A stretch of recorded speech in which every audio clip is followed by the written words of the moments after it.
Sejam todos muito bem-vindos.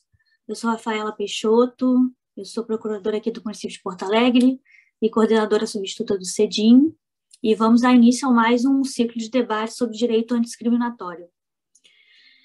Hoje nós teremos 3 doutoras como convidadas, que vão, com certeza, acrescentar muito nessa manhã para a gente.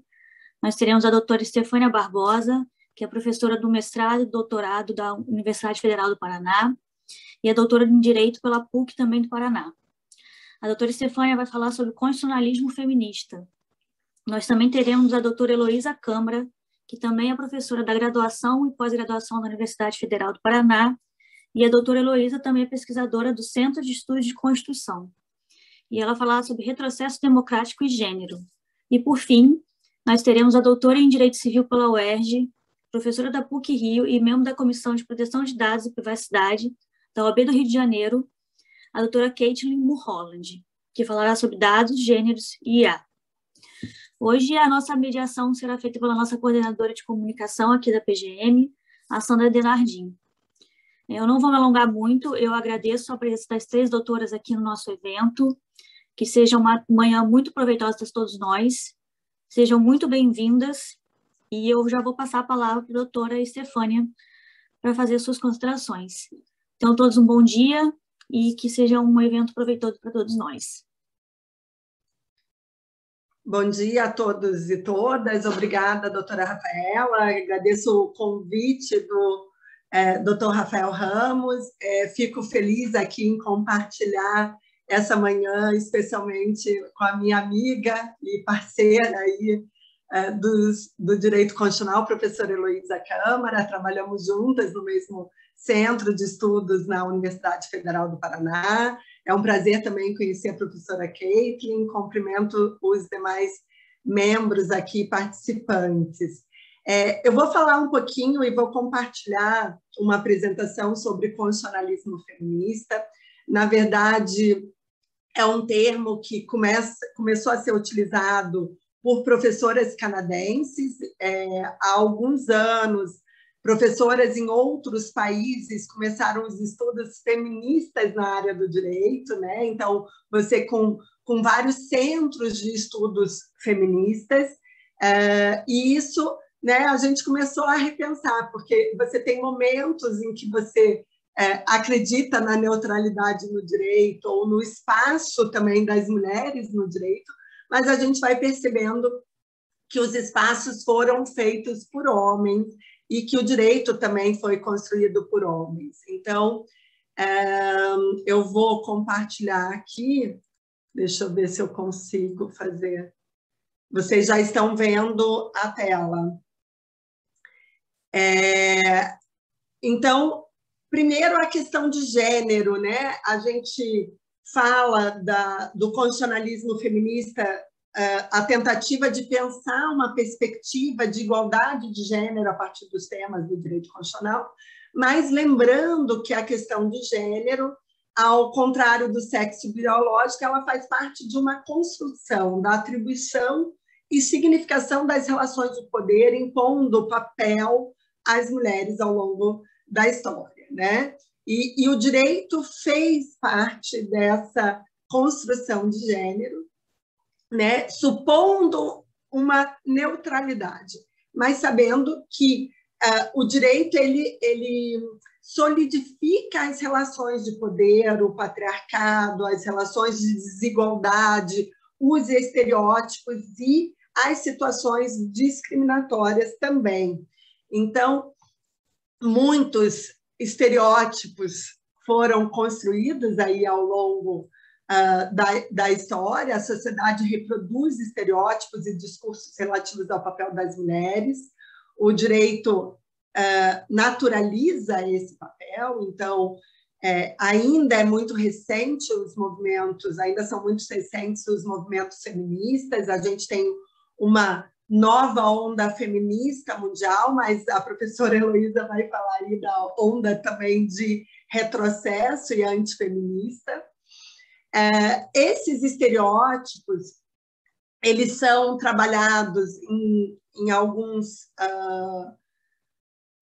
estudos, né? A gente já tem agora, o CNJ estabeleceu uma comissão para criar um protocolo para o sistema de justiça com perspectiva de gênero. Isso já foi criado em outros países, especialmente há um protocolo para julgamento com perspectiva de gênero no México.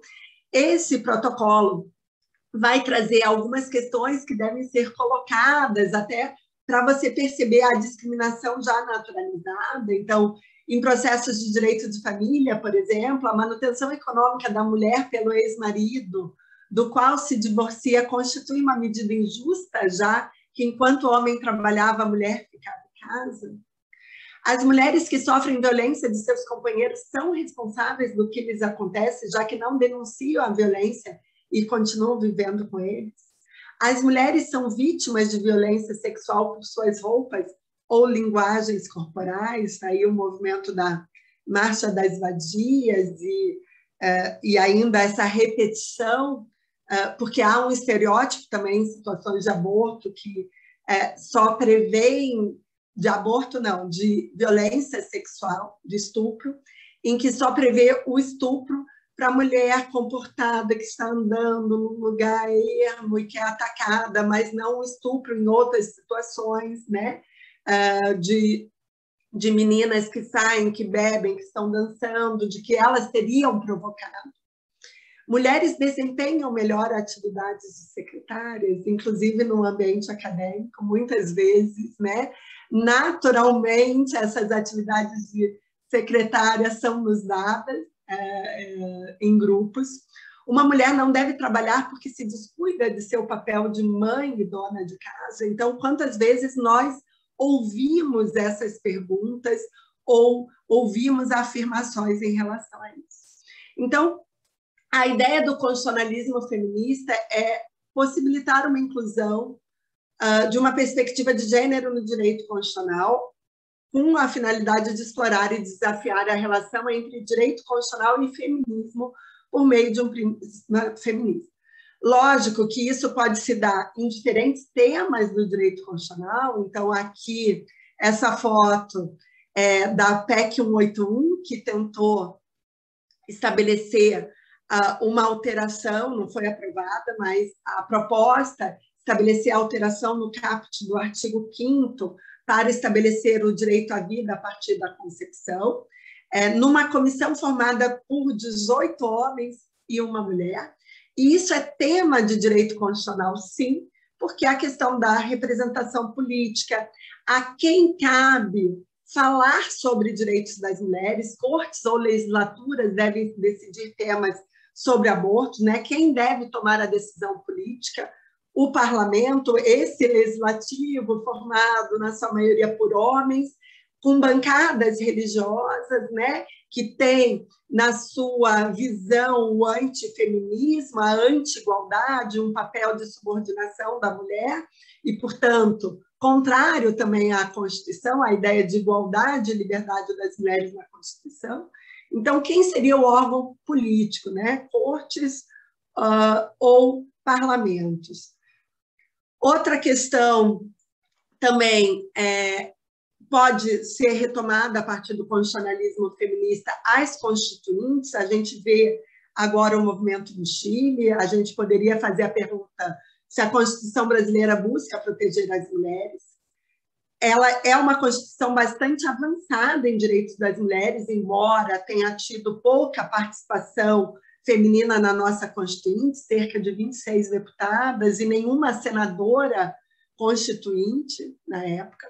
Mas a gente tem também um problema da interpretação e aplicação do direito, na medida em que os tribunais ainda têm, na sua maioria, homens, né? A representação de gênero nos tribunais brasileiros é composta, na sua maioria, por homens, embora nas entrâncias iniciais você vai ter aí uma participação paritária de mulheres, mas elas não são promovidas do mesmo jeito que os homens, né? Então, nos espaços de poder, a gente já vai ter uma restrição. Então, o que uma agenda constitucional feminista deve propor e avaliar de modo que esta resposta apresente, de fato, um constitucionalismo que responda afirmativamente às mulheres. Então, a gente pode repensar os temas clássicos, como eu falei, poder constituinte, o tema, a tensão entre constitucionalismo e democracia, direitos fundamentais, separação dos poderes, federação. A gente tem uma questão da invisibilidade dos direitos das mulheres ou das políticas públicas que efetivem direitos de igualdade, de liberdade das mulheres, quando isso está afeto aos Estados-membros. Então, temas relacionados à federação têm servido de óbice para que os tribunais enfrentem os temas das mulheres. Então, isso acontece especialmente no âmbito do Supremo, né? Então, diversos temas podem ser repensados. E aí, algumas experiências que já existem em outros países para compartilhar.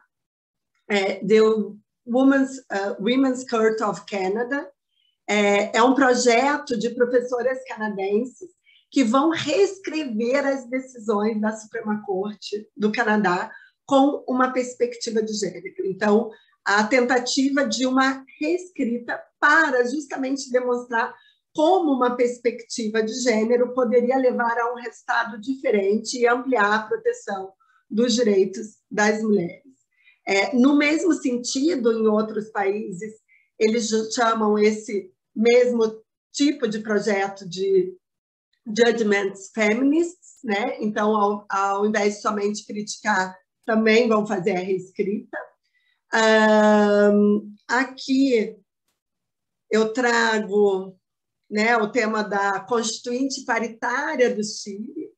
Isso no Chile, a gente tem um movimento muito conservador na América Latina, um movimento neoconservador. O Chile sai desse movimento e consegue uma constituinte paritária na questão de gênero, uma maior representação dos povos originários do Chile também. Mas isso não é a realidade em toda a América Latina, né? No Brasil, hoje, uma constituinte certamente não seria para avançar na proteção dos direitos das mulheres. A gente também, além da questão da rediscussão de temas do direito constitucional, de temas relacionados à constituinte, a gente também poderia pensar num ativismo feminista no âmbito das cortes, né? Então, como a judicialização estratégica para a proteção de direitos das mulheres poderia trazer resultado. Então, quer seja por maior participação política, por não violência, por igualdade no trabalho doméstico, igualdade salarial, não discriminação, liberdade sexual e reprodutiva, efetivação de direitos sociais. A gente tem aí um agravamento da situação de desigualdade de gênero a partir da pandemia. O ônus sobre as mulheres, especialmente sobre as mulheres mães, foi muito grande com o fechamento das escolas, sem políticas públicas de acolhimento, inclusive mulheres que estavam na linha de frente, as enfermeiras, né? Então, a gente tem aí essa divisão sexual do trabalho, o trabalho de cuidado em geral das crianças, professoras, cuidado com pessoas doentes, são enfermeiras, idosos também, cuidadoras, mas as enfermeiras na linha de frente não tiveram escolas abertas para os seus filhos, diferente de outros países, como a Austrália e Canadá, que têm o conhecimento, que as escolas estiveram o tempo todo abertas, as escolas ficaram abertas para filhos de mulheres que trabalhavam em atividades essenciais. Então, isso me parece que foi bastante grave, além dos ônus de trabalho doméstico, né? A gente pode pensar, então, nessa judicialização e no papel que os tribunais também podem ter nessa questão interpretativa da própria Constituição, de forma a ampliar e a trabalhar numa coerência que traga igualdade e liberdade para as mulheres, e não apenas liberdade, mas igual liberdade. Parece que essa semana, ou em breve, o Supremo já colocou em pauta a questão da lei que exige para a laqueadura, a autorização do marido para mulheres casadas. Então, isso é um tema importante a ser discutido em relação a direitos sexuais e reprodutivos, porque as mulheres não têm igual liberdade em relação a direitos sexuais e reprodutivos. É preciso repensar o tema. A gente tem muita invisibilidade da questão de gênero. O tema não chega nos tribunais brasileiros, muitas vezes porque os advogados não querem trazer esse tema sob pena de achar que o juiz vai achar ruim.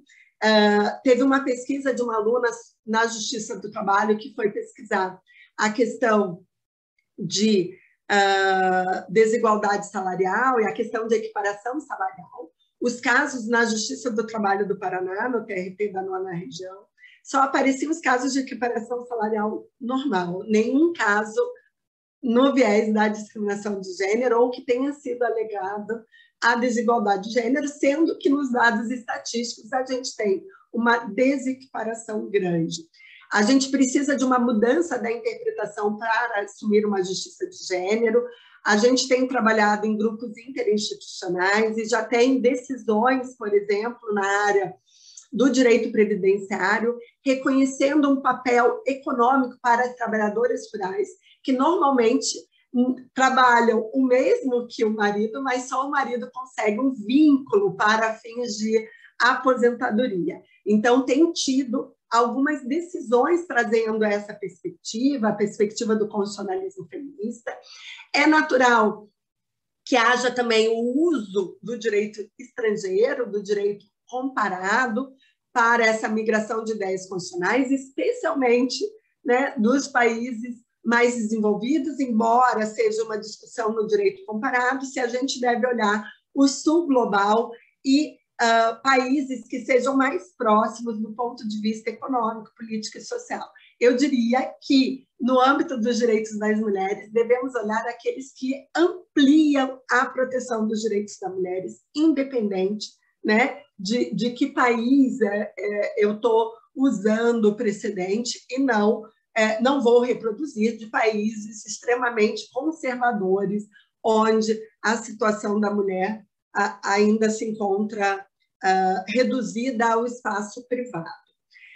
Um outro tema de interpretação, a professora Catherine Bartlett, ela escreve um artigo sobre metodologia feminista na revista de Harvard, e ela fala dessa metodologia de que devemos fazer a pergunta, né, a questão da mulher, trazer que nada mais é do que perceber nos temas de gênero, tanto na elaboração da lei quanto na aplicação da lei, se há uma proporcionalidade no impacto sobre as mulheres. Então, por exemplo, a lei, né, o Código Penal, quando criminaliza o aborto, qual o impacto que isso tem para a vida das mulheres?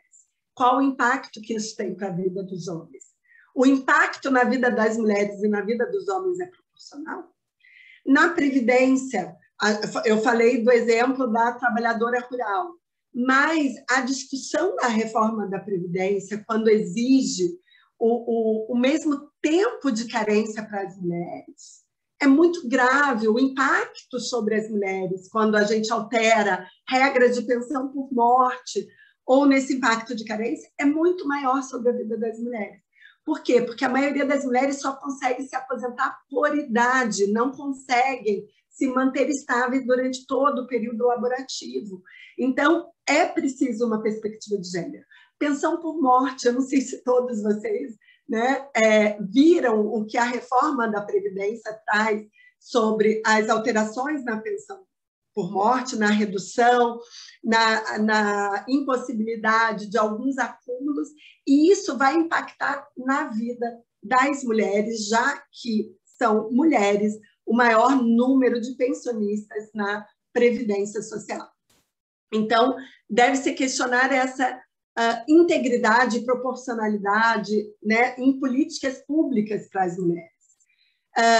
Há diversos documentos já, né, e já estou me encaminhando para o final para obedecer o tempo, mas a gente precisa rever essa questão da perspectiva de gênero no julgamento em todas as fases do sistema de justiça. Então, colocar um filtro de interpretação. E esse filtro de interpretação, e eu avanço aqui, ele deve perceber as duplas vulnerabilidades, ou as triplas, quádruplas vulnerabilidades. Então, casos em que categorias suspeitas, como sexo e raça, se juntam, além de contextos como pobreza, situação nas ruas e imigração, a questão também de discriminação em relação no trabalho, por exemplo, um assédio moral ou sexual em relação a uma mulher trans ou uma mulher que tem uma diferença econômica, né? Imaginar num hospital um assédio sexual de um médico em relação a uma trabalhadora da limpeza, né? Como que você muda o escrutínio para protegê-la, para perceber essa relação de poder existente nessa relação, nas situações de violência. Então, especialmente, a gente precisa trazer uma linguagem inclusiva e não invisibilizadora, definir precedentes. Então, a gente precisa debater, precisa discutir, né? Então, temas precisam ser visibilizados. Há diversos protocolos, eu falei desse do México, outros países da América Latina já trazem esses protocolos e trazem as categorias suspeitas, então, a questão sexo, gênero, preferências e orientações sexuais, idade, incapacidade, condições de saúde, religião, estado civil, raça, idioma. Tem também a decisão, a Colômbia trouxe uma proteção especial em relação às mulheres deslocadas internas, né? Ela, especialmente por conta dessa dupla vulnerabilidade, uma ideia de uma política pública prioritária para a proteção dessas mulheres que ficaram, né, sozinhas em função das guerrilhas e cuidando sozinhas de suas famílias fora das suas casas, né? Tiveram que fugir das suas localidades em razão das guerrilhas.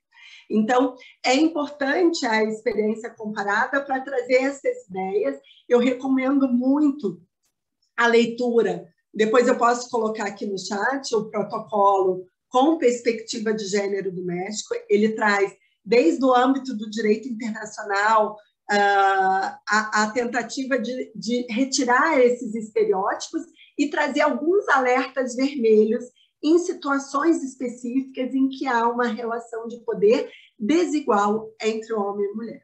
Então, o constitucionalismo feminista ele traz essa luz e, na verdade, uma tentativa de colocar um filtro de interpretação de um olhar diferente para o direito constitucional, que, como todo direito, não foi feito por homens e não foi feito de forma neutra. Então, era isso. Obrigada pela atenção de vocês.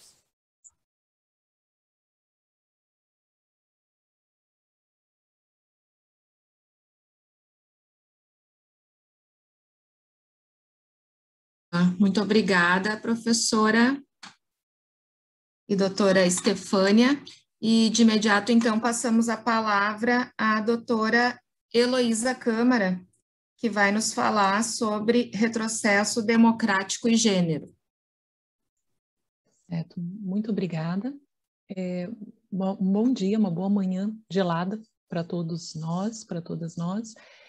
Eu gostaria de começar agradecendo o convite do Dr. Rafael Ramos. É bastante importante para nós podermos falar de nossas pesquisas e eu aproveito para parabenizar pelo ciclo de debates como um todo. O ciclo de debates em direito antidiscriminatório é algo muito importante que as instituições elas estejam se abrindo e cada vez mais a debates que até um tempo, eu diria que até 5 anos, não estaria nas instituições jurídicas. Então, eu acho bem importante, parabéns por organizar, e cumprimentando a Estefânia, minha amiga da Universidade Federal do Paraná, tenho aprendido bastante sobre constitucionalismo feminista com ela, professora Kathleen, estou bastante ansiosa para ouvir sua pesquisa, cumprimento a Sandra, e eu começo a falar um pouco com um sentimento, assim, ouvindo a Estefânia falando sobre a necessidade de pensarmos constitucionalismo feminista, falta tanto alcançar, temos que pensar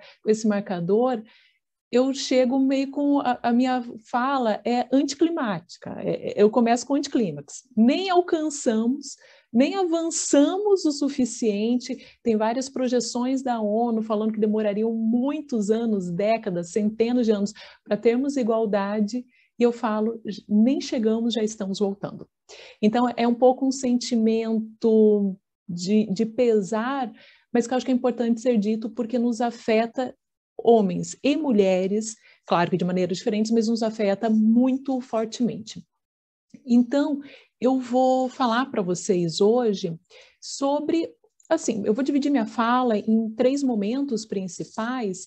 Um é falando um pouquinho muito rápido sobre esse retrocesso democrático, autoritarismo, muito brevemente, e aí falando um pouco sobre questão de gênero, embora eu alerte que eu vou falar um pouco mais sobre aspectos relacionados a direitos das mulheres. É claro que afeta também direitos LGBT, mas o meu foco vai ser mais direitos das mulheres. E, por fim, me encerrando sobre o papel do Estado e como isso tem sido reduzido a pretexto de proteção da família, o que parece bastante contraditório se a gente pensa na nossa Constituição, ordem social, mas é um movimento que tem havido. Então, nesse sentido, começando com o aspecto de autoritarismo, ou que eu chamei de maneira um pouquinho mais suave de retrocesso democrático. Não é novidade para quem estuda o tema que globalmente tem havido um processo de retorno, um processo de retrocesso.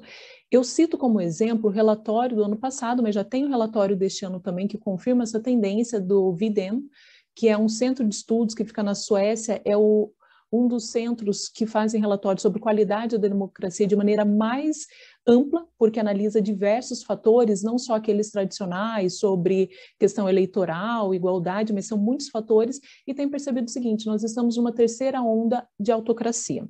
Isso manifesta muito fortemente países como a Hungria, que inclusive já não é mais considerada democracia, afeta a Polônia, de certa medida até os Estados Unidos, ou retrocesso, e o Brasil está no top 5 desse processo de retrocesso democrático.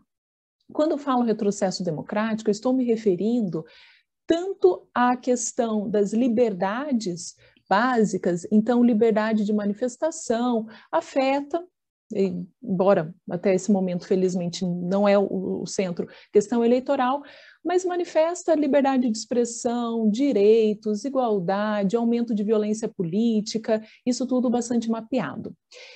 E um dos pontos que eu gostaria de falar nesse item específico é como afeta diretamente o aspecto de gênero. Num primeiro momento poderia parecer, mas o que retrocesso democrático tem a ver com gênero? E a questão central é que todos os países que eu citei, dentre outros, porque eu poderia citar outros, têm como pilar de sustentação desse processo questões que se referem ao papel das mulheres e todos têm como ponto também um retrocesso. O que eu quero dizer com isso, assim, esclarecendo para não ficar uma coisa esotérica, né, que eu estou dizendo? Que o aspecto de gênero ele se manifesta de uma maneira dupla nesse movimento de retrocesso democrático e só ampliando o retrocesso do Estado de Direito também, porque afeta o pilar Estado de Direito. Porque tanto serve como uma base ideológica para que movimente esses mecanismos, como também é diretamente afetado. Então, nesse sentido, o que eu posso dizer é que há todo um processo que não é novo, isso é importante, não é novo e não é específico do Brasil, embora eu vá tentar direcionar mais para o caso brasileiro, que coloca o ponto de gênero como ponto central de uma politização. Então, com o pretexto de uma guerra cultural, se coloca questões sobre o que é ser uma mulher, então, no sentido, mulheres fazem isso, uma mulher de família faz tal coisa, uma mulher, a Estefânia citou Marcha das Vadias, então mulheres que vão para a rua não são consideradas mulheres a serem protegidas. Isso vai afetar muitos campos. Um deles, que é o que mais me interessa nesse momento, é o que eu tenho mais pensado, é o campo escolar. Então, no campo escolar, esse viés de gênero ele tem afetado com a criação de algo que não existe, nunca existiu, mas que, e, de novo, vem muito de outros países. Na França teve um movimento semelhante no final da década de 90, que seria a figura de ideologia de gênero. Então, se constrói uma cortina de fumaças que na escola seria um espaço em que os professores estão doutrinando as crianças, ensinando coisas como elas terem que deixar de agirem de acordo com o seu gênero e terem que se tornar outro, ou ensinando coisas como o tornar-se gay ou algo assim. Evidentemente é uma cortina de fumaça, mas que colou de maneira muito forte e que nisso tem sido utilizado como uma justificativa para diminuir a autonomia dos professores e fomentar uma perseguição no espaço escolar. Também nesse sentido, tem ganhado bastante força a defesa do ensino domiciliar, o homeschooling. Eu falo ensino domiciliar só por uma questão de não usar o termo estrangeiro, mas que, de novo, também não surge no Brasil. Nos Estados Unidos, essa discussão, esse debate sobre ensino, ou seja, a criança, o jovem, o adolescente não precisam ir para a escola, ele pode ser uma espécie de tutoria em casa, para que ele possa ser educado de acordo com os preceitos que os pais ou responsáveis consideram adequados. O que tem por trás disso? Tem uma ideia que a escola é um espaço perigoso, que na escola é um espaço não controlado, especialmente quando você traz como pautas importantes igualdade, uma discussão do que seria um papel natural de gênero, ou respeito a identidades e orientações sexuais que são diferentes daquilo que seria, com muitas aspas, o padrão.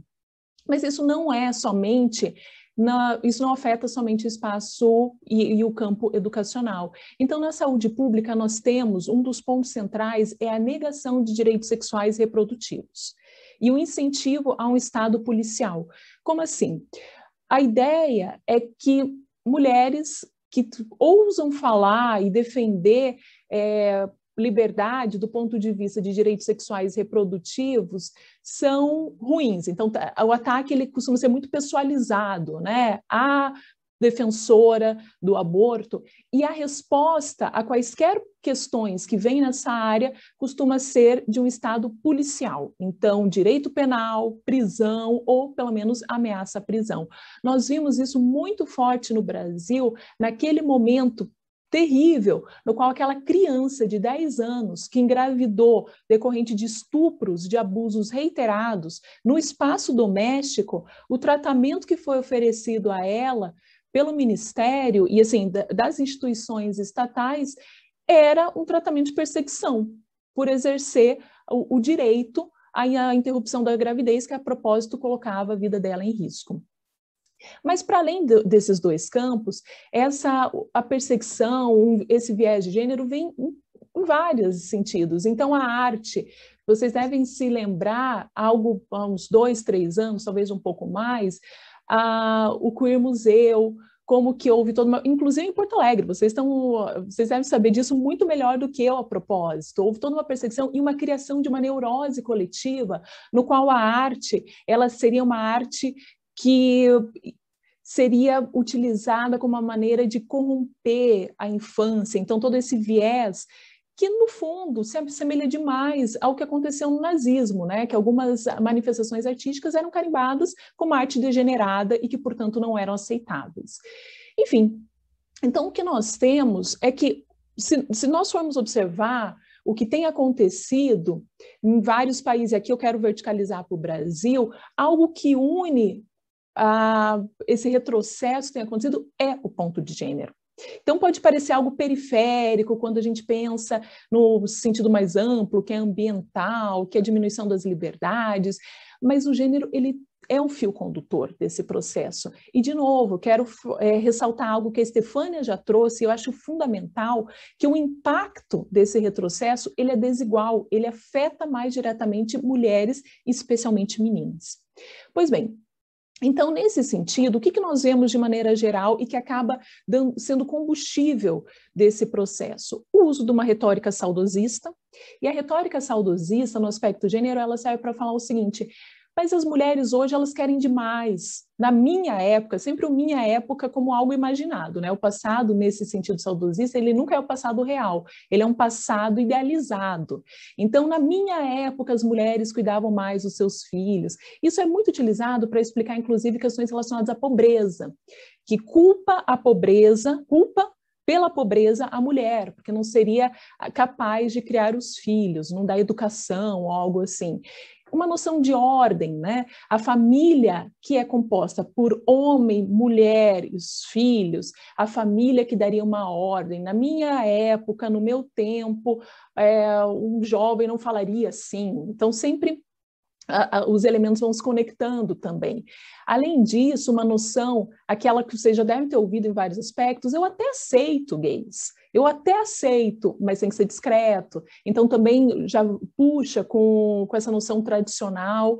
Além disso, um Estado policial, é uma passagem, uma mudança de um Estado social estabelecido, no nosso caso, Constituição de 88, então as políticas de assistência social, as políticas públicas, isso vai sendo diminuído, e eu vou falar um pouco mais adiante, para tirar da responsabilidade do Estado e jogar na família. Não, mas isso é coisa da família, a família tem que fazer.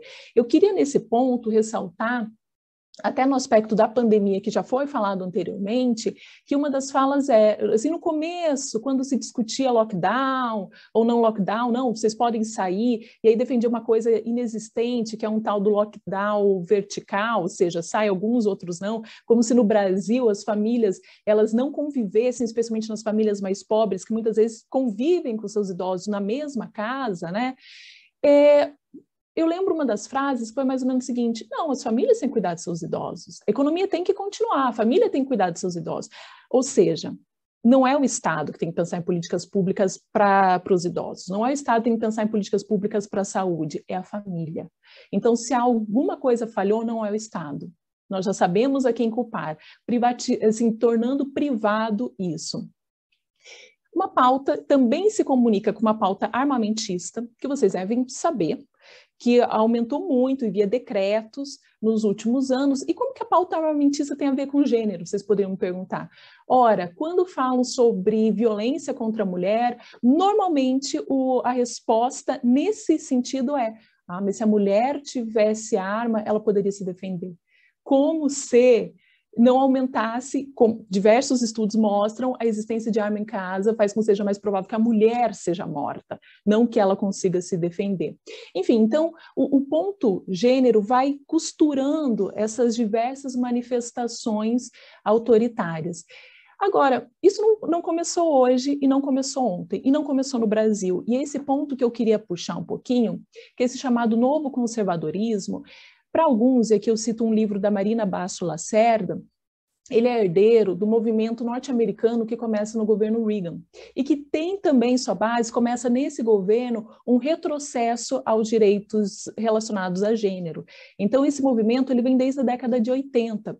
Em outros países se manifestaram de outras formas. Na França, a questão da ideologia de gênero, como eu disse, já é antiga, mas nesse momento de retrocesso tem ganhado muito fôlego e tem promovido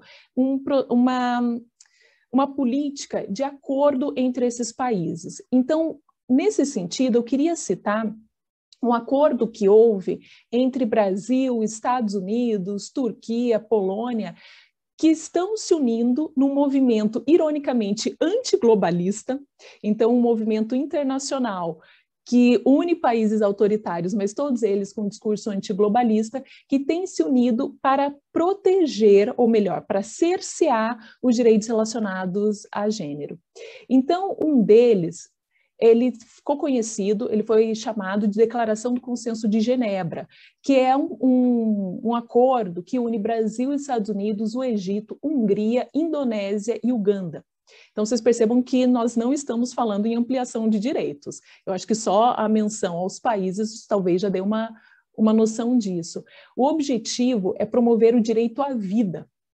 Eu já volto a esse ponto, o direito à vida, Ou seja, quer impedir ou menos dificultar o acesso ao aborto seguro. Então, até o momento, a declaração ela conta com a subscrição de 35 países, continua aberta a adesão. Com a eleição do Biden, trocou a espécie de secretaria executiva, deixou de ser dos Estados Unidos e se tornou brasileira. E esse é um ponto interessantíssimo, porque toda a retórica anti-direitos sexuais, reprodutivos e anti-possibilidade de aborto, ela é em nome do direito à vida, que foi uma jogada de marketing também, já de décadas, que na verdade é uma jogada de marketing, porque ninguém fala sobre a vida das mulheres que são impactadas por uma gestação indesejada ou, em muitos casos, relacionados a abusos. Então, isso ajuda uma retórica que ela tem sido bastante explorada, que quem é contra esses direitos se coloca como direito à vida, quem é favorável à existência desses direitos em nome de proteção às mulheres é taxado como abortista, ou seja, você tira uma esfera de política pública, de pensar nos resultados, de pensar na importância desses direitos e você entra naquilo que eu mencionei anteriormente, que é uma guerra cultural. Então, na qual a outra parte, ela é taxada como inimigo e que impede qualquer tipo de debate a priori. Então, nesse sentido, indo já assim, caminhando para o encerramento, nós temos que a família ela acaba assumindo, do ponto de vista retórico, ela acaba assumindo o papel de ser a responsável por vários fatores, pela saúde, pela educação, pelo bem-estar, e também nesse processo da família, há uma certa idealização da infância. O que eu quero dizer com isso?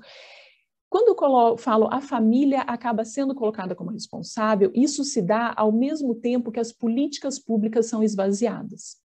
Então, não tem dúvida que, do ponto de vista constitucional, infância e juventude deve ser protegida. Tem prioridade na proteção.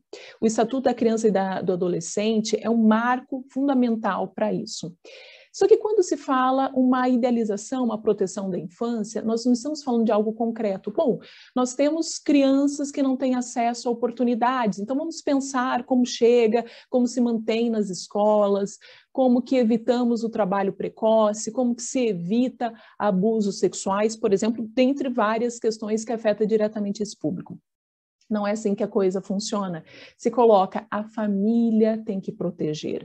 Então, em muitos casos, você tem restrição orçamentária ou a destruição de conselhos e mecanismos que fazem essas políticas públicas, ao mesmo tempo que retoricamente se fala em protegê-las. E eu cito como exemplo a questão do abuso sexual, que é algo que muitos populistas autoritários acabam reforçando.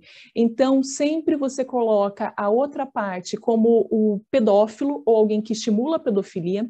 Lembremos que essa pauta ela é muito ligada, como se eu tivesse ligação, mas assim, nesse sentido, ela acaba sendo ligada a direitos LGBT, então construindo uma narrativa distópica que proteger direitos da comunidade LGBT, QI+, seria proteger pedofilia, o que é óbvio que não tem nada a ver uma coisa com a outra. Então se coloca uma narrativa, pedofilia, proteção à pedofilia, proteção à pedofilia. E você pensa, bom, isso é algo importante, proteger crianças de abuso sexual. Como que se faz isso? Criando conselhos, ampliando o conselho tutelar, sei lá, estabelecendo mecanismos de fortalecimento das escolas para poder ouvir essas crianças. Não. É esvaziado tudo isso, inclusive qualquer retórica que fala sobre educação sexual, que ensina a identificar casos de abuso, é colocado como algo indesejado, e você fala, mas a família vai proteger. Mas como? Se grande parte dessa situação de abuso se dá em ambientes familiares. Então, esse processo de decomposição, de retrocesso democrático, ele se dá através de uma erosão das políticas públicas relacionadas a gênero de maneira geral. Então, e como que se faz isso que seja aceitável? Trocando isso pela retórica, a família é responsável. Então, isso tem sido observado, de novo, em vários países, e numa esteira também de diminuição de investimentos. a pobreza ela é criminalizada, e se a situação de pobreza, você primeiro fala de uma falência familiar e que só pode aí ser resolvida via estado policial, via prisão. Então, quando se fala, e eu quero chamar isso, quero chamar atenção, até vou usar uma expressão que não me agrada muito, porque ela acaba tendo muitos sentidos e às vezes a gente se perde um pouco na conversa. Mas muitos autores têm ligado todo esse processo que eu tenho falado para vocês com o neoliberalismo. Não neoliberalismo naquele sentido simplesmente de um Estado menor, mas um sentido mais amplo, que o Estado ele é mínimo para políticas públicas e políticas sociais, mas ele é máximo em termos de perseguição, em termos de evitar liberdade. Então, é uma retórica que não tem como ser traduzida só como Estado mínimo. É um Estado mínimo na hora de investir, faltam recursos. Mas é um Estado máximo no sentido que fala o que a arte tem que ser, o que a educação não pode ser, o que a saúde tem ou não tem que ser, e aí direcionando tudo isso a um controle que, em última análise, vai se dar via controle penal. Então, nesse processo todo, nós temos um retrocesso gigantesco no campo dos direitos humanos. Tudo aquilo que nós havíamos avançado, então colocando os objetivos de desenvolvimento, pensando em mecanismos, como a Estefânia já falou, mecanismos para colocar aspecto de gênero nas instituições, para que nós possamos sair dessa questão estrutural de discriminação, tudo isso está em perigo. E quando eu falo tudo, não é não é exagero. Eu queria citar algo que aconteceu recentemente, que é um fato pequeno, quando a gente pensa todo o cenário brasileiro, mas nos fala muito. Houve no começo desse mês um fórum sobre desigualdade de gênero na ONU, Generation Equality. O Brasil foi convidado em vários momentos, vários e-mails, e não teve resposta do Ministério de Direitos Humanos, que na verdade é Ministério das Mulheres, Família e Direitos Humanos, né? Então, até mesmo a nomenclatura do Ministério, ele acaba vindo, foi alterado, e colocou família, como eu falei para vocês, mostrando um pouco o tom desse processo. Então, o momento atual é um momento de extrema preocupação, inclusive porque se sabe de estudos internacionais e que tem observado que esse processo de aumento da pobreza que tem acontecido em decorrência da pandemia, mas enfim, indo além disso, ele afeta de maneira desigual as mulheres. A pobreza, ela tem uma face e é uma face feminina. E isso é particularmente relevante quando nós pensamos que no Brasil, ironicamente, se a gente fala tanto de família, tem se falado tanto de família, mulheres são os principais responsáveis pelas famílias. Então, o aumento da pobreza provavelmente impactará mais essas mulheres, essas mães de família, e que, por sua vez, impactará as possibilidades de desenvolvimento dessas crianças e desses jovens. Há políticas públicas? Não. Há algum tipo de questão preocupada com isso? Não. Só o argumento retórico que a família consegue lidar com as questões. Então, assim, agora para encerrar, do ponto de vista mais pontual, eu acho que o que é aquilo que nós temos que olhar assim com lupa e nos preocuparmos bastante? Em primeiro lugar, combatermos essa visão de educação no qual qualquer debate sobre gênero é visto como essa inexistente ideologia. Então, eu cito algumas experiências que, a meu ver, estão sendo bem-sucedidas. Eu tenho participado de um observatório das escolas militarizadas, que tem ampliado, enfim, a partir de um decreto nacional, tem havido decretos estaduais, esse processo de militarização das escolas, e que tem muito a ver com questão de gênero, porque várias denúncias recebidas envolvem justamente como alunos LGBTQI+, têm tido um tratamento discriminatório, enfim. Então, a educação é um ponto central, políticas públicas, políticas sociais é um ponto central, então não permitir que haja diminuição de investimentos ou acabar com mecanismos como os conselhos, e, obviamente, direitos sexuais reprodutivos, aquilo que afeta mulheres, afeta meninas, e que, assim, dentre outras coisas, a Casa Mulher Brasileira, nos últimos anos, tem tido um investimento muito pequeno, muito reduzido. Então, é isso, eu acho que faz parte assim, da nossa obrigação, enquanto pessoas que estão pensando o tema e da área do direito, não sei se é o caso de todos, mas alguns aqui certamente são, nós acompanharmos do ponto, assim, bastante de perto. Isso afeta tanto do ponto de vista federal, mas tem afetado também estados e municípios.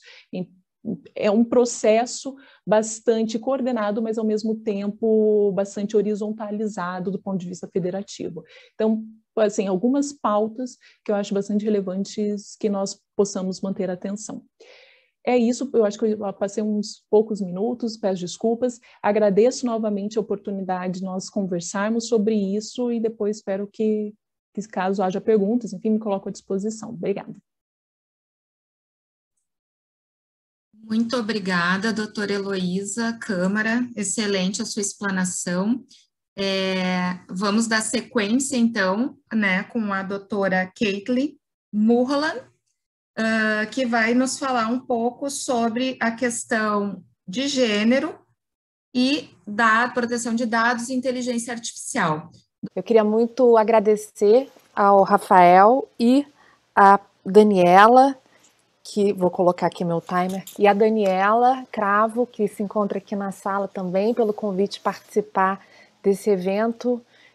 Queria saudar a Stefânia e a Heloísa pelas falas absolutamente pertinentes e maravilhosas. Tenho pouquíssimo a acrescentar depois dessas duas palestras, aulas magnas. E eu queria, Heloísa, também, né, dar, infelizmente, o meu depoimento um pouco pessimista em relação à nossa realidade atual. Eu falo agora do ponto de vista especificamente da área de tecnologia. Existe já um movimento forte no sentido de trazer uma tentativa de igualdade de gênero no mundo da tecnologia, mas estamos ainda caminhando muito vagarosamente nesse sentido.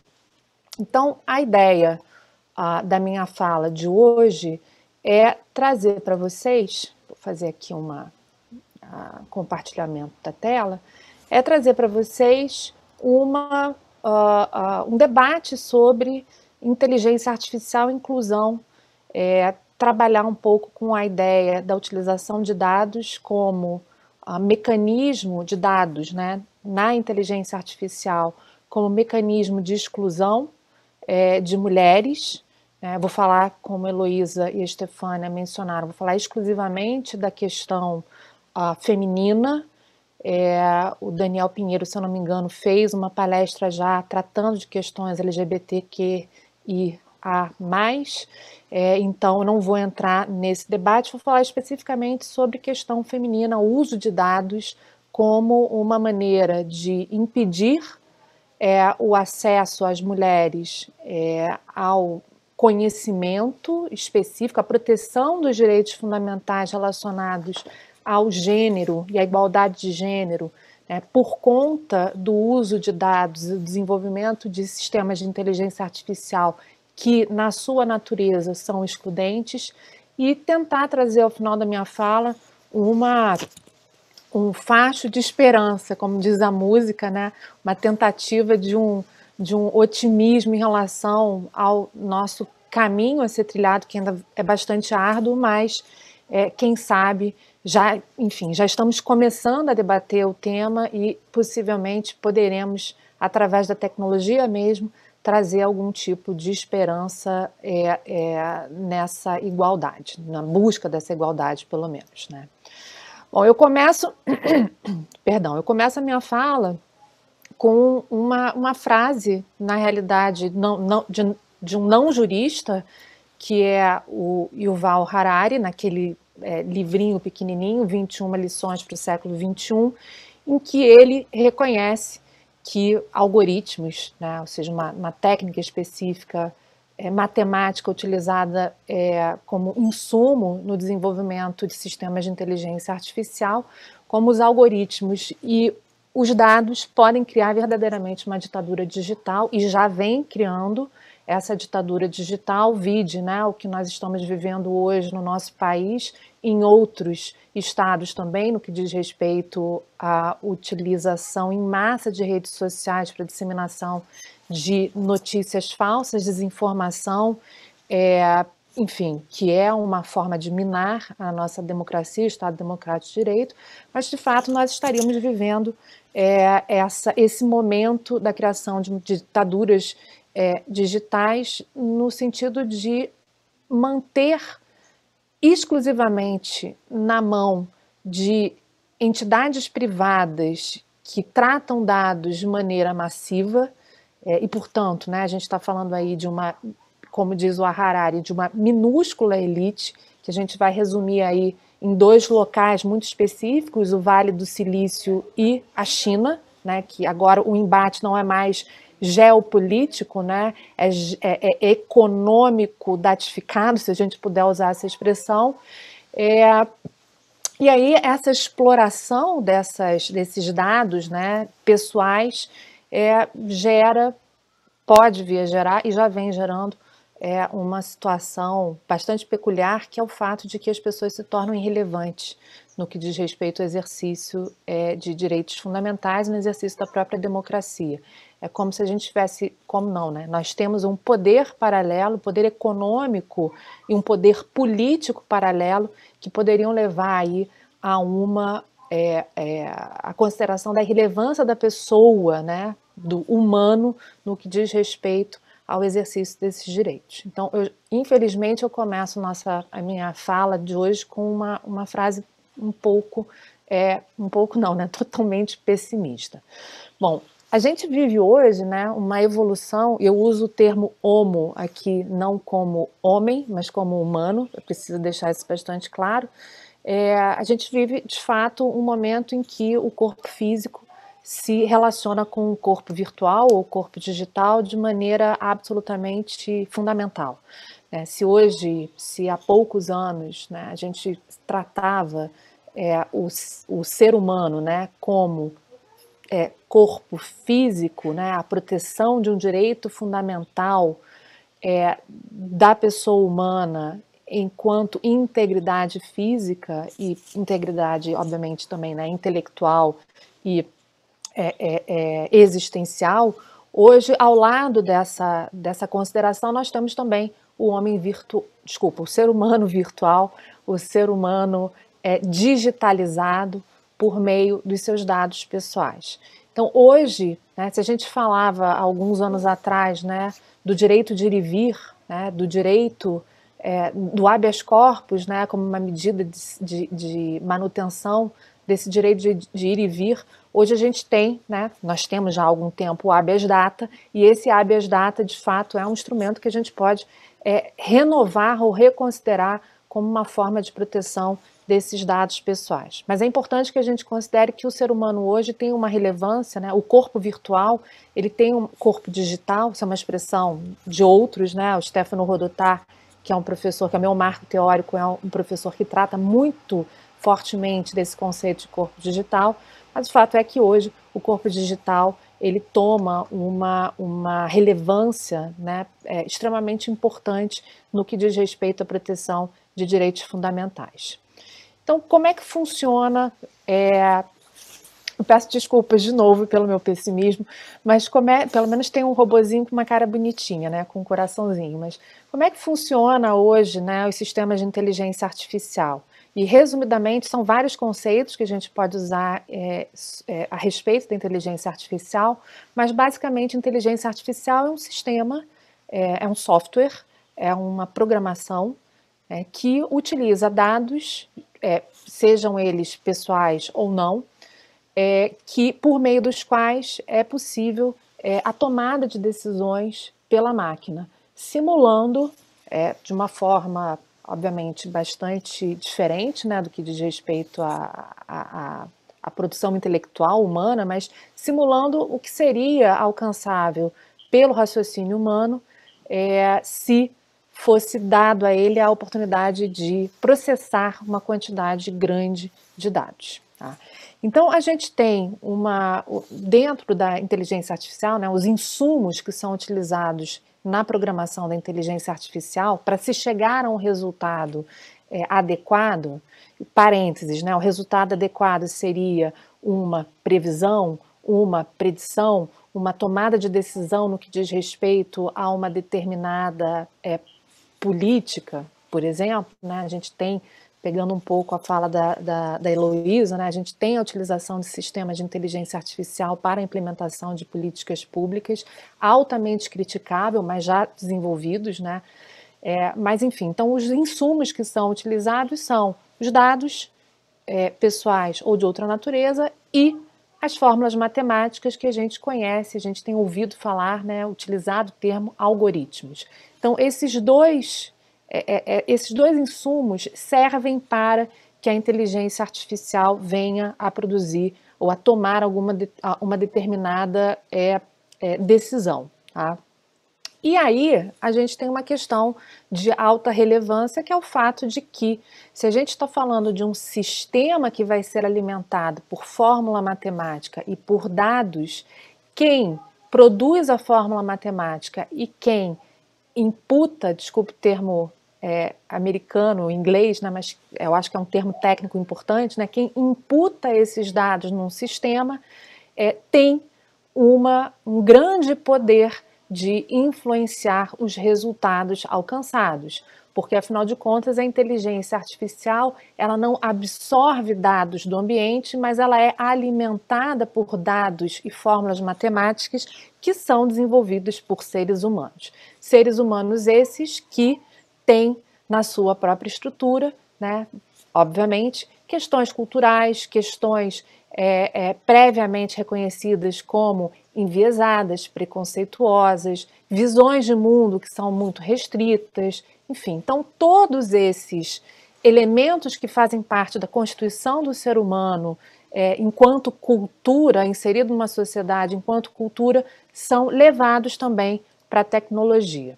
E aí a gente tem alguns problemas, né, já identificados, e eu trago aqui a foto do Mark Zuckerberg como uma representação da subrepresentação feminina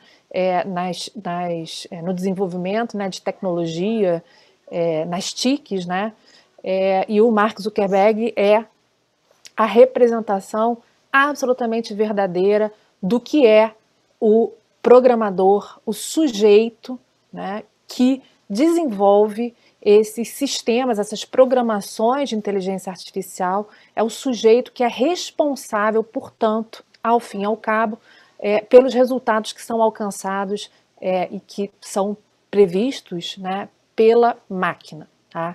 Então, é o homem branco, heterossexual, por volta entre 20 e 40 anos, com uma educação formal de elite, né, uma alta qualificação, tá, inserido, e portanto, né, que é proveniente de uma classe média americana, muito diferentemente da nossa classe média, né, e que, portanto, tem bastante limitada a visão de mundo, né, que pode servir como instrumento para a busca de determinados resultados. Então, essas máquinas, essas programações, elas assumem determinados valores e, portanto, alcançam resultados que são verdadeiramente ditados pelos seus criadores, né? E aí a gente tem uma questão que é relevante no que diz respeito ao gênero, que indica, né, que resultados que são, para que a gente tenha resultados que verdadeiramente alcancem, né, uma igualdade, é necessário que haja visões de mundo diversas que possam vir de alguma maneira, né, a equilibrar os resultados que são trazidos por esses homens brancos heterossexuais. Tá? Então, esse é um primeiro problema, né, identificado no mundo, né, da tecnologia, né, a subrepresentação feminina no que diz respeito ao desenvolvimento de tecnologias e programações que possam vir a trazer resultados mais equitativos. Tá? E aí tem um debate importante, né, que eu não vou adentrar, mas que diz respeito ao estímulo das mulheres para trabalhar nessas áreas de tecnologia. Mas isso é algo que é relevante, isso é algo que já está sendo endereçado, por exemplo, pela Microsoft, que tem bolsas de manutenção de meninas, né, de minorias, inclusive étnicas, para a formação delas desde o ensino fundamental até o ensino superior, para que elas possam vir, né, a desenvolver-se na área de TIC, né, mas a gente sabe que existe essa propensão, mais do que propensão, né, mas esse estereótipo, já que a gente está falando de estereótipo, né, agora nesse slide, de que as áreas técnicas tecnológicas devem ser, têm prevalência do homem, são de maior interesse de homens e não de mulheres. E aqui eu trago para vocês, na área de tecnologia propriamente, né, um estereótipo de gênero, no que diz respeito à inteligência artificial. Inteligência artificial não está só naqueles sistemas, né, altamente desenvolvidos, né, que requerem um entendimento absolutamente fundamental da tecnologia, mas em determinadas atividades do nosso dia a dia, né? Quando a gente conversa com a Alexa, quando a gente fala com a Cortana da Microsoft, ou com a Siri da Apple, ou quando a gente, por exemplo, acessa o Netflix, né? O que acontece é que nós estamos sempre sendo, né, essas tecnologias, elas estão sempre representando, né, ou pelo menos esses assistentes pessoais, né, representam aquilo que é um estereotipo, né, de gênero, um estereótipo de gênero, desculpe, que são as mulheres que são prestativas, subservientes, não ameaçadoras. A Alexa, a Cortana, a Siri e outros assistentes, né, como a Bia do Bradesco, a Lu da Magalu, né, são mulheres e reproduzem vozes femininas, porque essas vozes femininas caracterizam ou representam, né,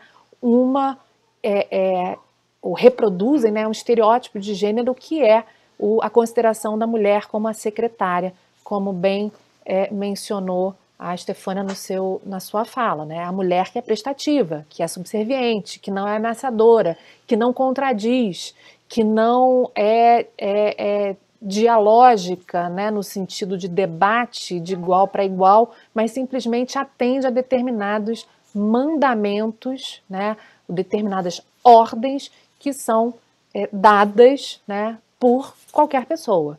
Então, pode parecer besteira, mas não é. Isso é uma representação na tecnologia daquilo que a gente vive na sociedade. E já existem lutas, né, contra essa utilização, né, da voz feminina.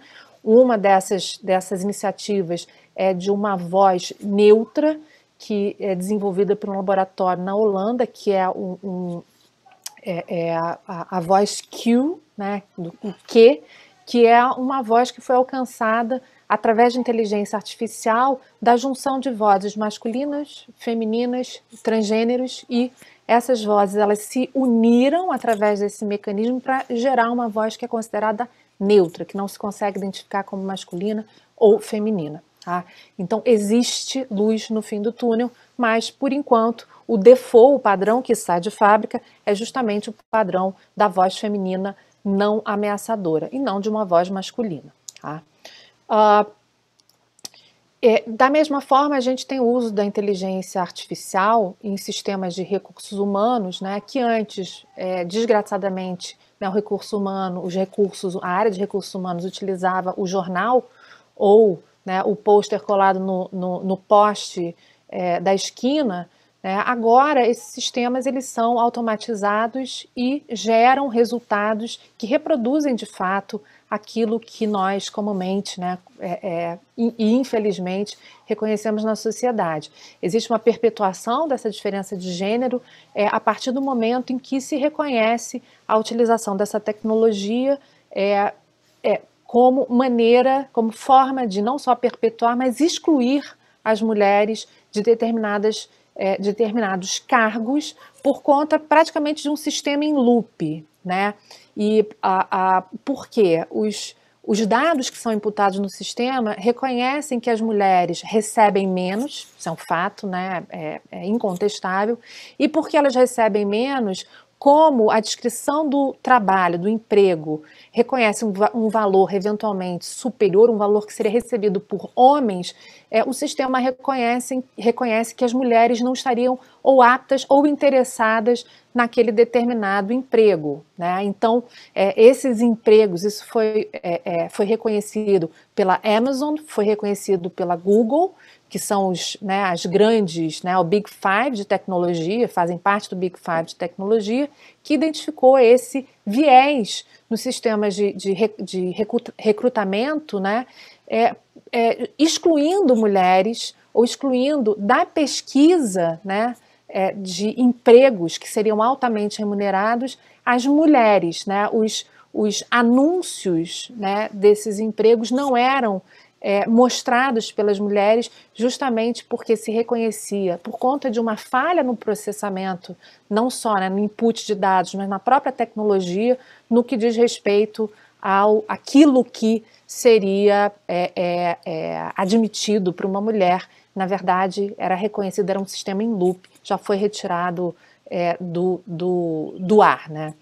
E aí a gente tem um problema severo no que diz respeito à tecnologia e à inteligência artificial, que é o fato de que a gente tem uma verdadeira caixa preta, né, que significa basicamente que esses vieses que são subjacentes a essas caixas pretas, eles não são entendíveis, compreensíveis, são ininteligíveis, né? Então não se conseguiria a priori identificar quais são aqueles fatores que reconhecem ou que reproduzem essa desigualdade de gênero na tecnologia. E, portanto, existiria aí um direito a ser reconhecido a sociedade de uma forma geral e as mulheres de maneira específica a terem uma explicação no que diz respeito ao resultado que foi alcançado pelo sistema de inteligência artificial, resultado esse discriminatório e excludente, né? E aí eu trago uma frase do Olivier Theroux, que é o chefe da tecnologia do Open Data Institute, que é um instituto que visa, né, que busca a igualdade de gênero na tecnologia e nos dados, e que basicamente reconhece, né, que os vieses na sociedade, né, que são levados para a tecnologia são o que a gente chama normalmente de cultura. Então a gente teria uma reprodução da tecnologia daquilo que culturalmente ou socialmente vem sendo considerado como o padrão. E aí a gente tem um problema sério, né, que é a consideração de que a tecnologia ela seria por si só neutra, né, quando na realidade ela é uma representação daquilo que nós chamamos de cultura e daquilo que nós reconhecemos socialmente, né, como sendo a norma, né. E a gente tem vários problemas. Outro problema, né, que é muito comum, né, que é a feminização da inteligência artificial, mais especificamente a feminização da robótica, né, e da antropomorfização das máquinas, né, que é o fato de que se identificam esses robôs como do sexo, do gênero, feminino. E aí a gente tem dois extremos, né, quando a gente tem essa feminização da IA. De um lado, a gente tem a IA, o robô que mata, né, então a gente tem o Ex Machina, a gente tem o Westworld, a gente tem aquela Akita, a gente tem a mulher que mata, que é vingadora, que é representada por esse robô, que é insensível, que é vingadora, né? Ou de um outro lado, e eu não trouxe aqui a imagem, infelizmente, não foi por uma questão de pudor, mas infelizmente eu deixei de trazer, a gente tem de um outro lado o robô sexual, a mulher que é altamente, né, o robô que é altamente feminino, representando a figura feminina e que serve aos propósitos específicos sexuais. E eu acho que isso, Rafael, Daniela, daria uma palestra à parte, falar sobre sex tech, né? Mas é um assunto que é relevante, são dois opostos, né? É a mulher vingadora, né? E a representação da mulher ciumenta vingadora, de um lado, e do outro lado, a mulher objeto, né? A mulher altamente sexualizada, tudo isso representado por meio de máquinas, por meio de robôs, né? Então, como é que a gente faz, né? O que a gente pode fazer? Esse é o toque de esperança, né? Em relação aos vieses. Os vieses de gênero imputados na tecnologia. Primeiro, estimular que sejam recrutadas, né, pessoas, mulheres, né, ou pessoas de outras etnias ou de outras condições socioeconômicas para trabalharem na área de programação. Isso seria um ponto positivo, que a gente teria novas, né, formas de olhar o mundo, né? E, de um outro lado, estimular que os dados, né, que cheguem a esses sistemas sejam dados representativos da realidade da sociedade, não da realidade cultural, mas da realidade, que representem essa realidade e que, ao mesmo tempo, por que não, e essa é uma luta que eu tenho com o pessoal da tecnologia e que já me falaram que dá certo, né, e por que não, né, utilizar de um sistema de ação afirmativa na própria tecnologia, que permita esse reequilíbrio dos resultados da inteligência artificial por meio de uma correção do sistema através do que a gente poderia chamar de ação afirmativa tecnológica. Tá? E aí, peço desculpas aqui que deu um equívoco. Bom, e aí, só para terminar, né, porque eu já passei do tempo, né, como é que a gente pode confrontar a questão do gênero, a questão de gênero dentro da tecnologia? Por hoje, né, o que nós temos é a utilização de valores, de ética, de princípios, né, que seriam exigíveis para os desenvolvedores de tecnologia e de sistemas de IA, que permitiriam, de alguma forma, a auditabilidade dos sistemas no que diz respeito à proteção de direitos fundamentais, no que diz respeito à manutenção de uma igualdade de gênero, né? E esses princípios, esses valores, basicamente se refeririam à necessidade de uma equidade no que diz respeito ao desenvolvimento dos sistemas, a uma capacidade de prestação de contas e responsabilização quando identificado vieses de gênero ou desigualdade nos resultados alcançados pela IA, e também o treinamento, né, a identificação prévia do que diz, no que se refere ao funcionamento da inteligência artificial e reconhecimento, portanto, um treinamento anterior e um acompanhamento dos resultados no que diz respeito à utilização de dados de gênero para o desenvolvimento de sistemas de IA. Então, ainda tinha uns outros slides para mostrar, mas eu vou ficar por aqui, Rafael, para que a gente possa eventualmente travar um debate. Muito obrigada pelo convite, espero que tenha sido proveitoso aí o nosso papo. Muito obrigada.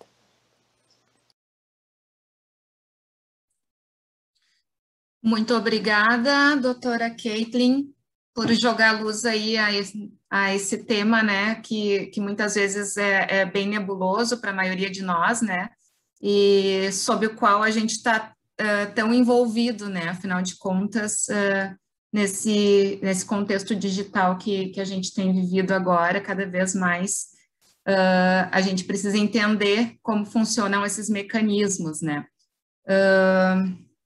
Quero fazer algumas referências aqui, Rafael, que o pessoal tem colocado aqui no chat, a procuradora Daniela Cravo, a nossa colega bibliotecária Lisiane Ungaretti, a Jéssica Dallagnese, todos parabenizando as nossas palestrantes pelas excelentes exposições. E para fazer uma provocação final, então, né, para a gente concluir o nosso encontro, né, me parece assim que de tudo que foi dito até aqui, como pano de fundo, né, de todo esse contexto, desse cenário, a gente tem a questão da representatividade feminina, né, nos postos de decisão, no setor público, no poder judiciário, enfim, né, e eu gostaria eu pensei alguns dados que eu acho que são bem emblemáticos sobre isso, né, a gente poder trabalhar em cima deles. Então, assim, mulheres na política, né? Esse ano o TSE comemorou, né, o aumento do número de mulheres eleitas, né, para as câmaras municipais. No entanto, a gente ainda tem apenas 16,1% de mulheres nas casas legislativas municipais no Brasil, né? No serviço público, quando a gente pega os cargos de nível, os postos de níveis mais altos, nós temos nessas cadeiras apenas 17% dessas cadeiras são ocupadas por mulheres. Na iniciativa privada, não é diferente, né? Aqui no Brasil, nós temos mulheres ocupando postos em conselhos de administração ou CEOs de empresa apenas em 19% dos casos. Então, são percentuais, são números que nos mostram que efetivamente ainda existe uma disparidade muito grande, né? E com relação ao que a doutora Estefânia falava, né, com relação a questão de filtros interpretativos, de vulnerabilidade, também gostaria de trazer dados com relação à participação das mulheres no mercado de trabalho, né? Um levantamento de março desse ano do IBGE mostrou que apenas 54,5% das mulheres com 15 anos ou mais integravam a força de trabalho no país. No caso dos homens, esse percentual sobe para mais de 73%. Né? Caso de mulheres que são mães de crianças de até 3 anos, né? Entre essas mulheres, né, o nível de ocupação no mercado de trabalho também não chega a 55% delas, né? Se tu pegar os homens que têm essa mesma situação, ou seja, que têm filhos até 3 anos de idade, 89,2% deles estão no mercado de trabalho. Então, existe toda a questão da realidade da mulher, seus diversos papéis, que ainda interferem nessa questão, né, da participação da mulher. Bom, para não me estender muito, né, eu gostaria, sim, de trazer uma provocação para vocês no seguinte sentido, né? Vocês falaram, né, sobre diversas iniciativas, né, que já vêm sendo feitas, né, que vêm buscando a gente poder reverter essa situação, não é? Mas acho que foi a doutora Heloísa que falou que o Brasil está no top 5 do retrocesso, né? E aí eu lembrei de uma obra que eu li alguns anos atrás, A Cabeça do Brasileiro, do Carlos Alberto Almeida, em que ele traz uma série de números sobre como o brasileiro pensa e que ele mostra o quanto o brasileiro é conservador, muito mais do que eu podia supor quando eu li, até me assustou um pouco aqueles percentuais. Então, estaria nesse fato o nosso principal entrave para evoluir nessa questão, no fato de termos uma população conservadora, e se vocês acreditam que sim, como e o que se pode fazer para a gente poder avançar. Então, deixo aberto aí para quem quiser comentar, por favor.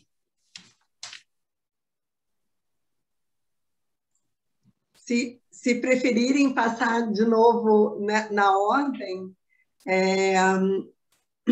eu começo então já iniciando. Parabenizo as professoras Heloísa e Caitlin.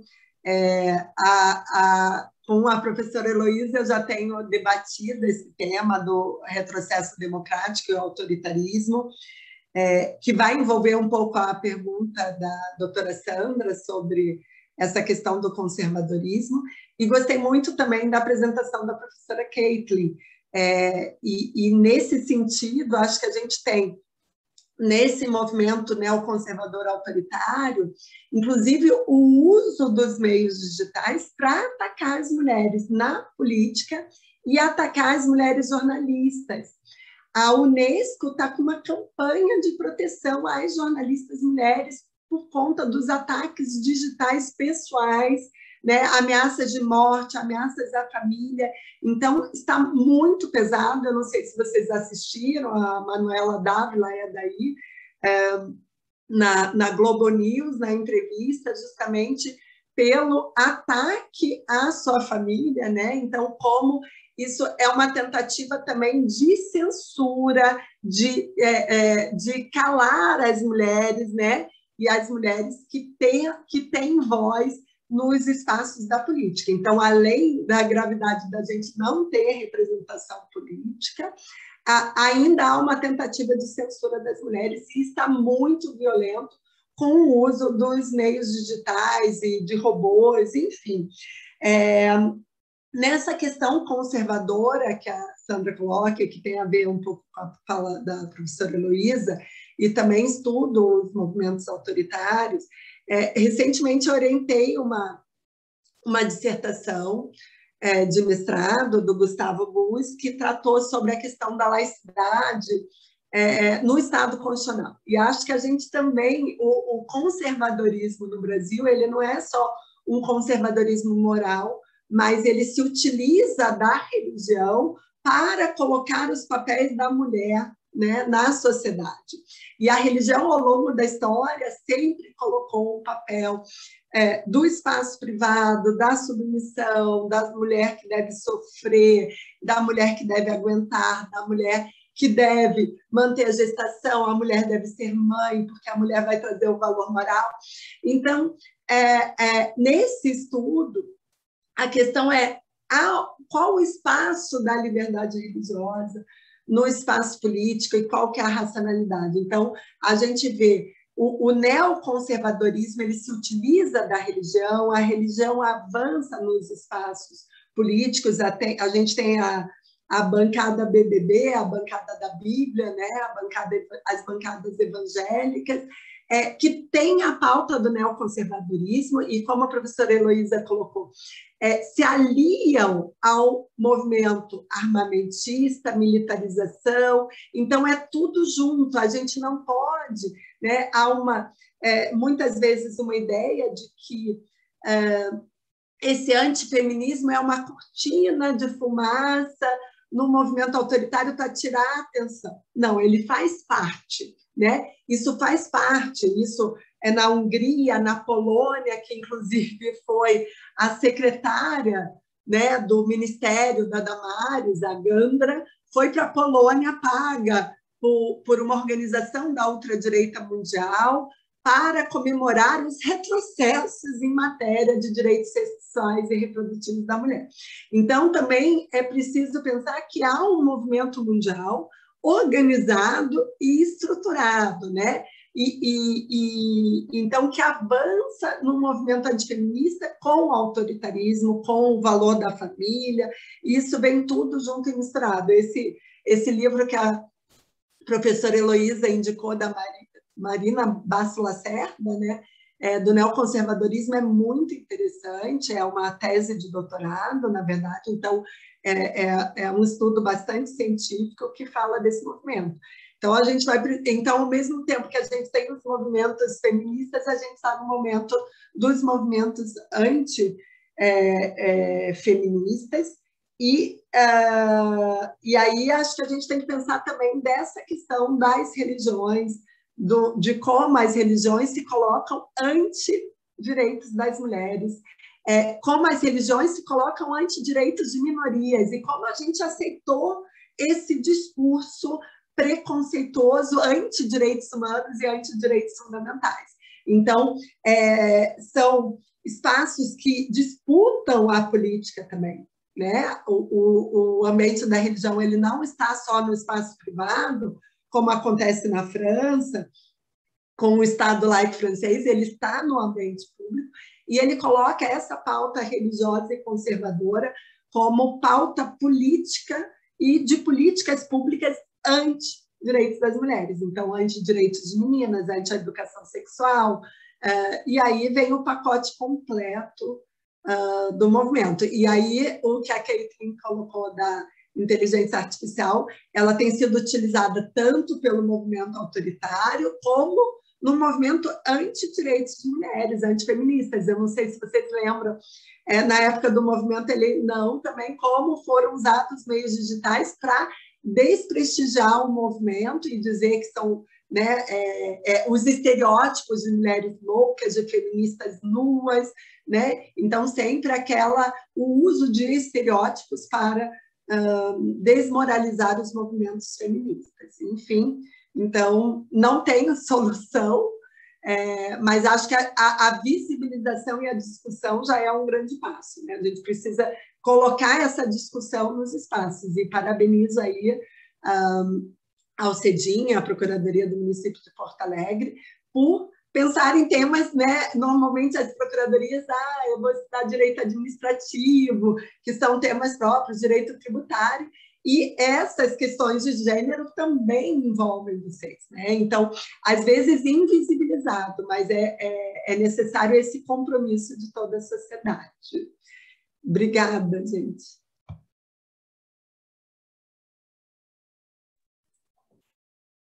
Se me permitir, eu queria falar muito rápido alguns pontos, porque eu também quero ouvir muito a professora Kathleen.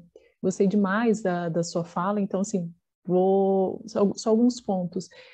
Queria começar cumprimentando o Marcel, que colocou aqui no chat da sua função como instrutor, né, formador sobre o Maria da Penha. Então, aquilo que falava antes, as instituições têm que se abrir a isso. Nós sabemos que muitos casos, por mais que a Lei Maria da Penha ela tenha um viés bastante amplo, acaba ficando circunscrito à esfera penal, e o que também tem limitações, o direito penal não vai conseguir resolver todos os aspectos, mas, enfim, acho que cumprimento, você tem uma experiência enorme sobre isso. Mas eu queria falar 2 pontos muito rapidamente. Uma, pegando os dados que foram bem apresentados sobre a falta de representação de mulheres em espaço de poder, de forma geral. Isso se dá tanto na iniciativa pública, isso se dá na esfera privada também. Eu só queria chamar a atenção, e não é, por favor, não me entenda mal, não é para diminuir a importância de mulheres estarem em todos os espaços. Isso é a nossa premissa. Se nós somos 50% da população, nada, assim, não tem porquê, não tem explicação para esses números apresentados. Mas a minha ressalva é uma cautela de não acharmos que simplesmente aumentando o número de mulheres, a situação estrutural ela vai alterar. Melhora, sem sombra de dúvidas, mas talvez só isso não baste. Por quê? Sem querer indicar nomes, mas nós temos exemplos na esfera federal de mulheres parlamentares, ministras, inclusive, que defendem uma pauta completamente contrária à igualdade. E que, enfim, se nós cairmos somente na questão da representação, diria, não, elas estão legitimadas, afinal são mulheres. Não, peraí. A representação é importante para mostrar a igualdade e não para justificar e legitimar pautas que excluam. Então, assim, só uma pequena cautela. O segundo ponto, eu me senti provocada no bom sentido quando você falou sobre os dados e conservadorismo no Brasil. Você falou, bom, eu não achei que o brasileiro fosse tão conservador. Eu tenho gostado cada vez mais de ler textos da antropologia, porque aí partem, de fato, de uma realidade concreta para pensar as situações. Eu que trabalho numa perspectiva de ciência política, para mim é sempre desafiador, ou seja, eu olho primeiro as pessoas, depois as instituições, coisa que na ciência política, às vezes, é o sentido inverso. Então, nesse aspecto, eu queria fazer alguns pequenos apontamentos sem nenhum tipo de pretensão de esgotar o tema. Eu concordo que há um conservadorismo na sociedade, também acho que esse conservadorismo ele é utilizado para defender determinadas pautas, e me parece que isso tem muito a ver com o fato do Estado brasileiro muitas vezes não chegar a todos os espaços, né? Então, dependendo várias periferias, vários espaços, vários grupos vulnerabilizados só conhecem do Estado a sua vertente autoritária. Quando nós pensamos, por exemplo, violência policial, é isso.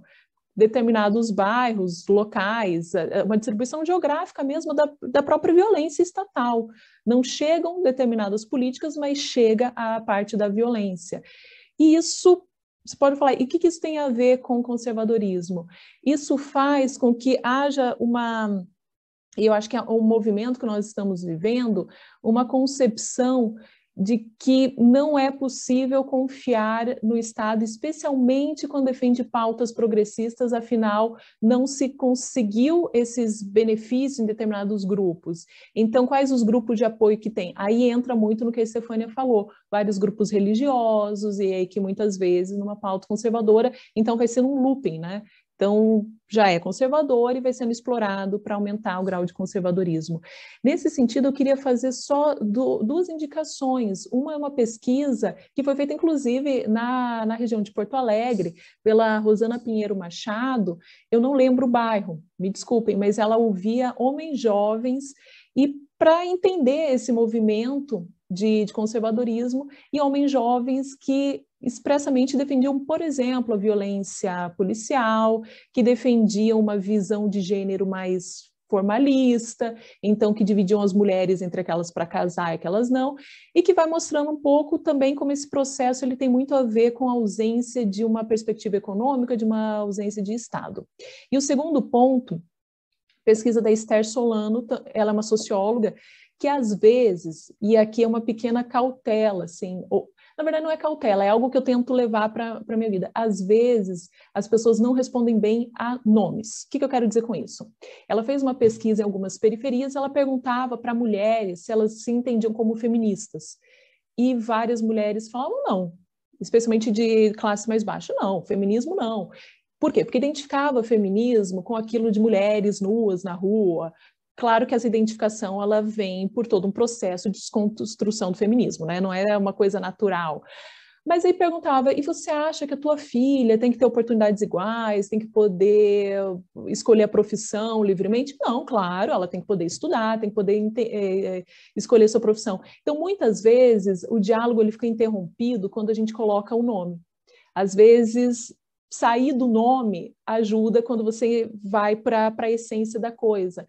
Então, é algo que eu tenho tentado fazer. Às vezes você chega, você é feminista? Eu sou feminista?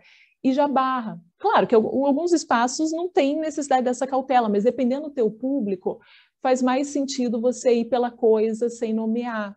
E aí talvez ajude a entender, a tirar essa camada que foi construída, muitas vezes pelo WhatsApp, por alguma coisa, e ter uma conversa real, que ela não barre na primeira linha. Era só isso. Então, percebam, eram comentários soltos, mas que eu acho que de pesquisas que me fizeram pensar bastante.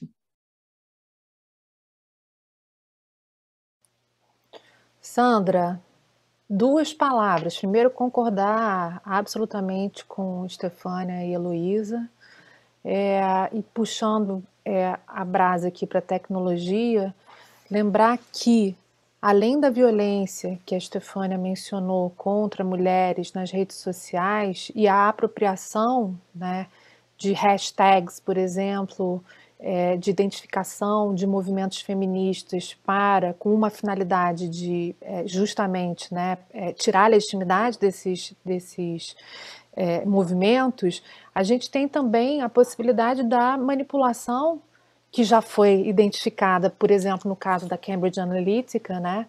Mas da manipulação verdadeira de camadas inteiras da sociedade, né? E as mulheres são atingidas aí diretamente com o uso do que a gente conhece de disseminação de desinformação e notícias falsas, né? Existem pesquisas indicando que as pessoas que mais disseminam notícias falsas são as mulheres, né? E isso deve certamente ter algum tipo de questão por trás da tecnologia e por trás da forma como essas desinformações são passadas. Então, são todas questões que são relacionadas ao mundo físico, mas que são reproduzidas no mundo tecnológico, seja através, né, de desinformação, seja através de dados para fins de manipulação, enfim, ou para fins de, né, o não conhecimento de dados, né, que implica na não realização de determinadas políticas públicas. E aí, só para terminar, eu queria indicar um livro que é muito importante, que se chama Invisible Women, só tem em inglês, Mulheres Invisíveis, que é um livro de uma ativista chamada Caroline Pérez, e ela faz uma análise de como os dados, né, são dados relacionados a gênero são absolutamente descartados para fins de políticas públicas. E esses dados, então, exemplo banal, né, numa pesquisa que foi realizada para fins de identificação, né, da utilização de verba na época de neve, do inverno, de neve, né, se a verba deveria ser utilizada para a limpeza de ruas ou de calçadas, foi considerada essencial a limpeza de ruas. Né? Por quê? Porque homens usam carro, mulheres vão a pé. Só que o número de internações em hospitais na época do inverno, né, de neve, de geada, de mulheres por conta de torção de joelho, de tornozelo, quedas, né, nas calçadas, era gigantesco. E esses dados estavam todos acessíveis, só não foram utilizados para o desenvolvimento de políticas públicas.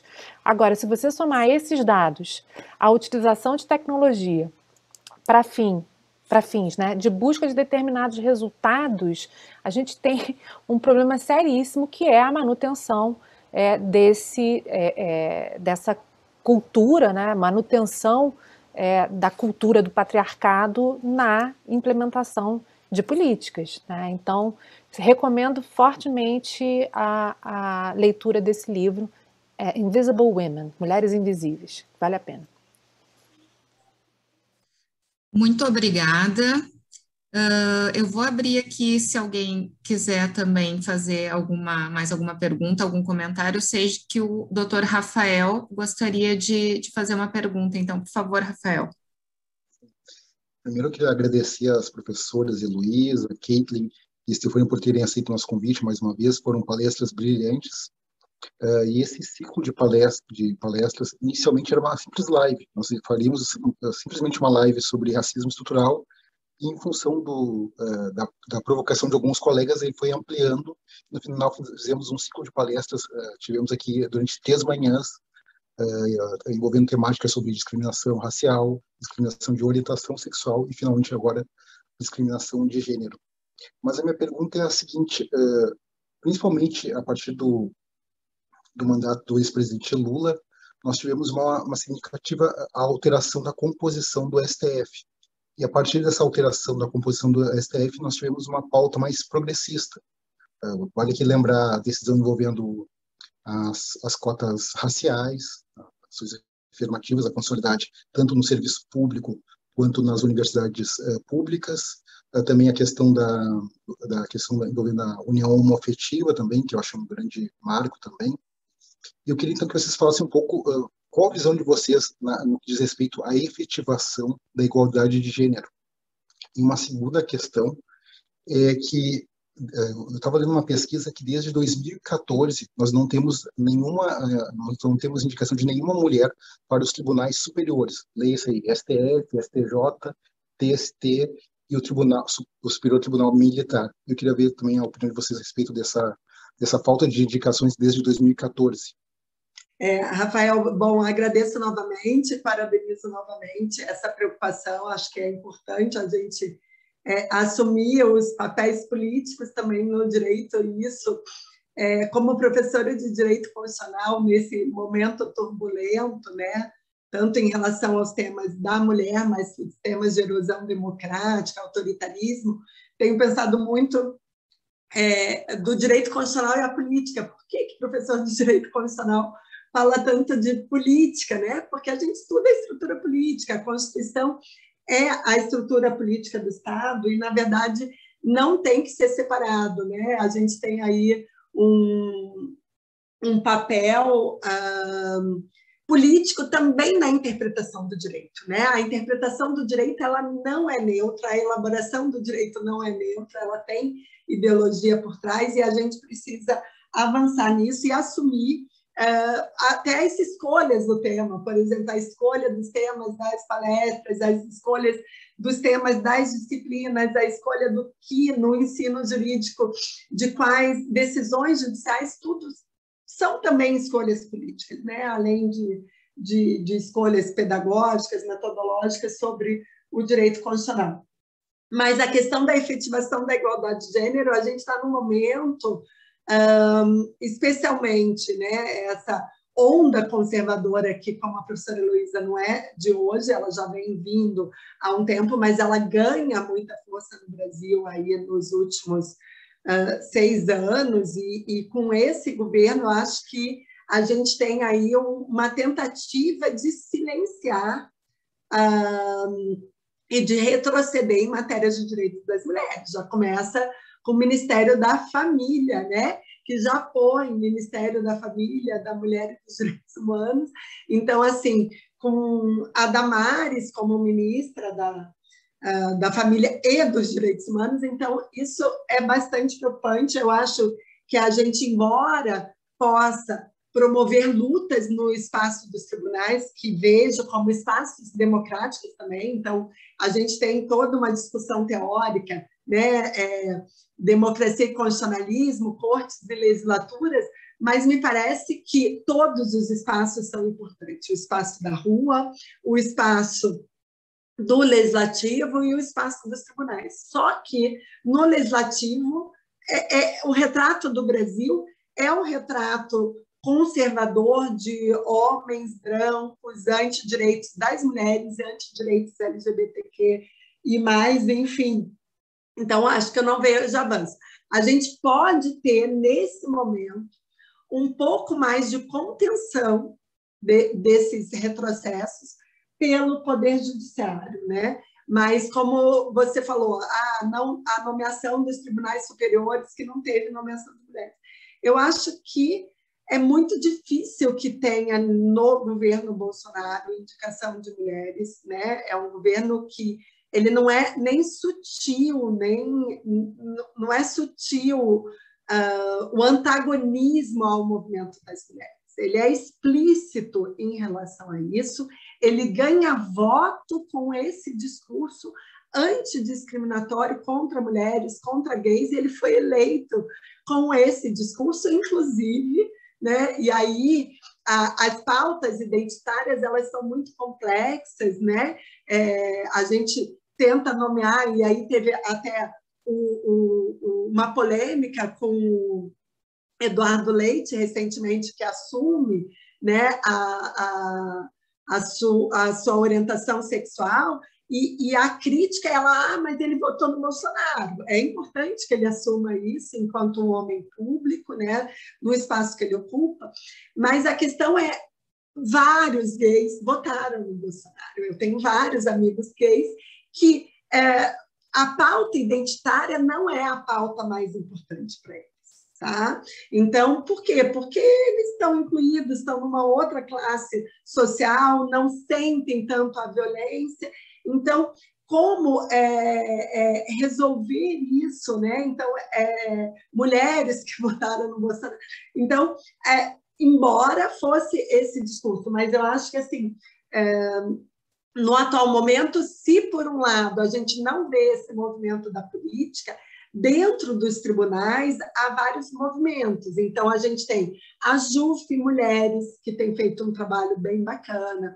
No âmbito da Justiça do Trabalho, aqui no Paraná, também elas têm feito um trabalho de leituras feministas e de estudos de gênero. Então, tem alguns movimentos interinstitucionais. O CNJ criou essa comissão para criar um protocolo com perspectiva de gênero no sistema de justiça. Então, a gente tem movimentos andando em diferentes direções no âmbito das instituições públicas, né? Então, de alguma maneira, a gente vai ter avanços e retrocessos, né? Então, tem contenção também a esses retrocessos, mas um momento bastante perigoso, me parece, aí, e violento, especialmente violento, armamentista e tudo junto e misturado ainda com ataque à democracia. Algumas poucas palavras. Agradeço novamente, doutor. E, assim, de maneira muito geral, de fato, poucas indicações de mulheres. É famosa aquela foto do TJ São Paulo, né, que mostra uma imensidão de homens brancos que eu lembre nenhuma pessoa negra, seja homem, seja mulher, e algumas poucas mulheres aqui e ali, assim, quase que para justificar esse estado todo. Isso é a magistratura brasileira. Esse é um retrato e nós sabemos, isso está bem documentado no CNJ, conforme vai subindo, vai tendo menos mulheres.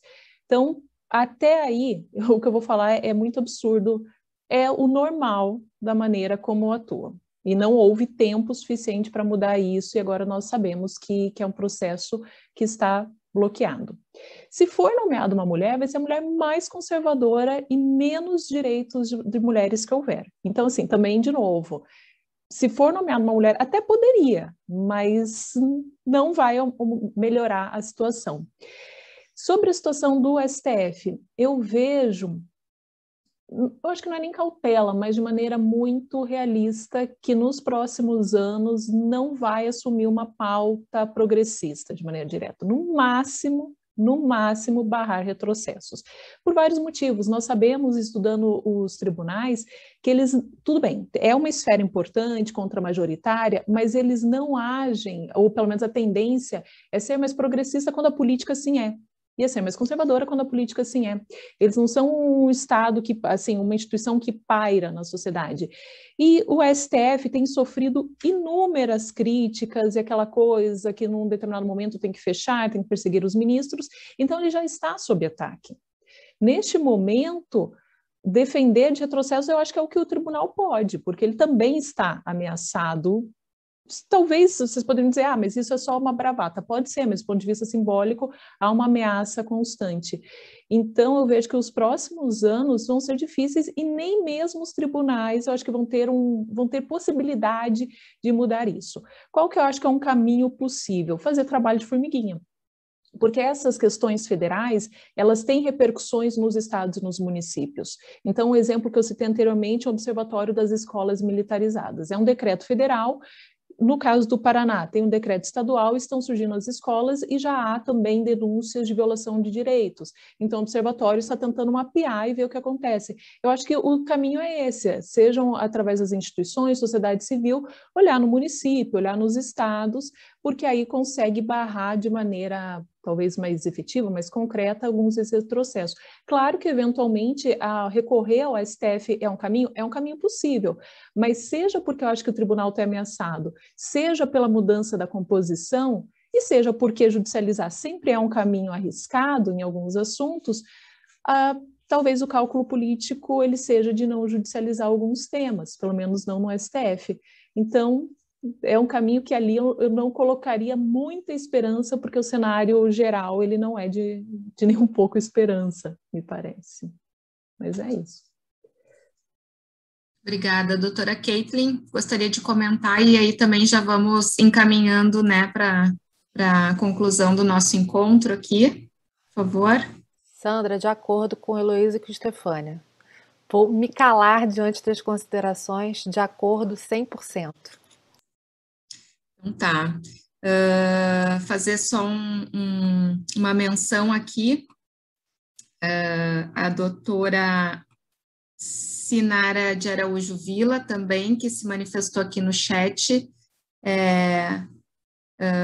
fazendo um reforço ali da fala da doutora Heloísa sobre a questão da representatividade feminina, né, que só não é suficiente, né, que muitas defendem as pautas conservadoras. Deixa eu ver se mais alguém fez algum comentário aqui. Gustavo Lopes também parabenizou as nossas palestrantes e o evento. Então, vou pedir a quem, porventura, não tenha colocado o seu nome completo ali no chat que o faça, para a gente poder depois fazer a expedição dos certificados de participação. Agradeço as nossas palestrantes pelas brilhantes explanações, acho que foi muito produtivo para todos nós. Rafael, obrigada também, e um abraço a todos, um bom dia a todos.